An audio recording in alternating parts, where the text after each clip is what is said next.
I pledge allegiance to the flag of the United States of America and to the republic for which it stands, one nation, under God, indivisible, with liberty and justice for all.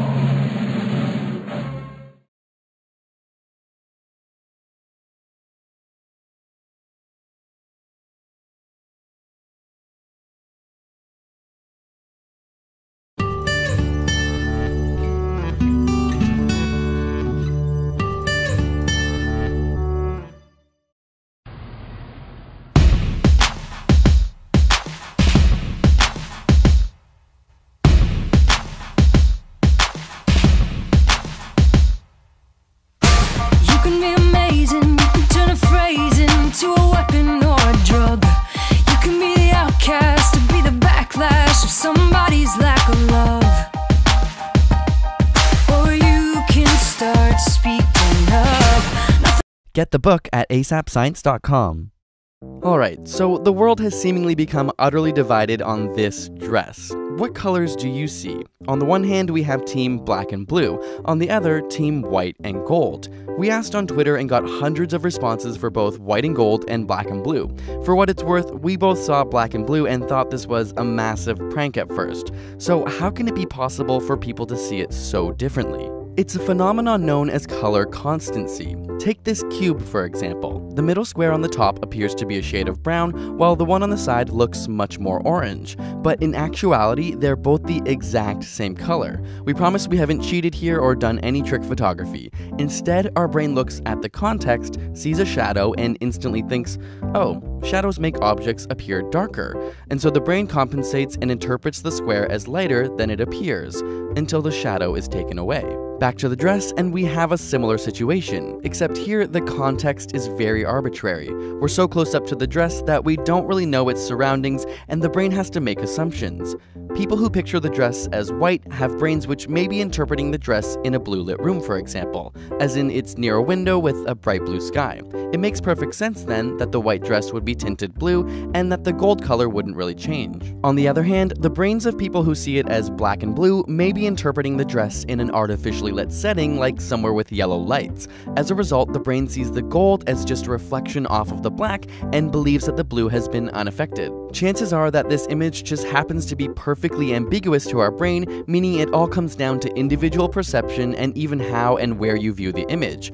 From a factual standpoint, the dress is blue. In fact, here are some other pictures of it. But this is a beautiful example of how our brains have evolved to interpret the world around us without us even realizing. Want more answers to the world's craziest phenomena? Get the ASAP Science book to feed your curiosity at asapscience.com/book. We'll put a link in the description. And subscribe to our channel for more weekly science videos.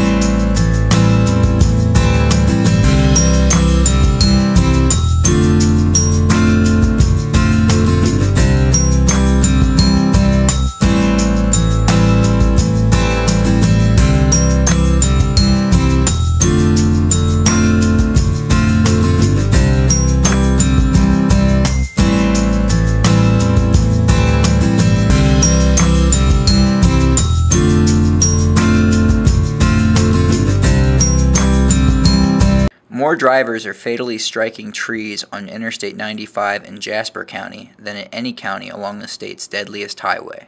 When you're going 60, 70, 80 miles an hour and you run into something that doesn't move, there's a very high chance that it will result in a fatal accident. The trees are a problem anywhere. Anytime a car, especially at a high rate of speed, strikes a tree, as we discussed earlier, the trees are very unforgiving. SCDOT has no immediate plans to clear the Jasper County roadside on I-95, a primary artery for Beaufort County tourists and residents. The nearest fix is at least a few years away. At the current rate of fatal wrecks, nearly a dozen more drivers are projected to die from trees on Jasper County roads before anything is done, according to an analysis by the Island Packet. Here's a map of our county. All these pins are fatal car wrecks. Colleton County is proof that tree cutting works. In 2011, the SC Department of Transportation cleared trees in the median along a notorious stretch of I-95 in Colleton County. DOT got some funding, and they spent a good bit of money, and they blocked off some lanes for a while, and they cut down almost all the trees between the 50 and the 53. That's been about 3 years ago. We have not had one fatal accident since then. The Coastal Conservation League, a non-profit environmental awareness group based in Charleston, took a different tact. Their representatives argued the trees protected the highway from erosion, and the roots soaked up water to control flooding. Furthermore, they wanted DOT to determine which stretches of the road were the most dangerous, and do targeted logging instead of indiscriminate clear-cutting.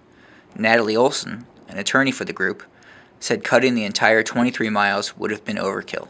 If you have a bug problem in your house, you don't want to burn the house down to solve the problem.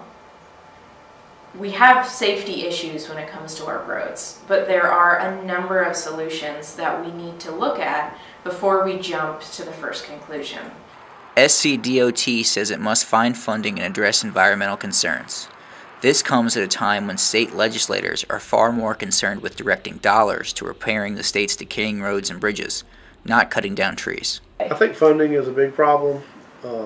It was real expensive to get those trees gone from just that 3 mile stretch. It's not just simple like going and cutting the trees down. They have they have to do lane closures because they're dealing with trees that that are really tall, and if they fall, they'll block a lane or hit a car. So I mean, they have a lot of precautionary stuff that the highway department has to do. Yes, cost is a consideration, but what we're looking at here is how can we solve the safety issue, and what's the best solution. And in our mind, $5 million is a lot of money, but if we can find a solution that addresses both safety and environmental concerns, $5 million would be worth saving a life. It's worth saving trees. It's worth finding the best solution.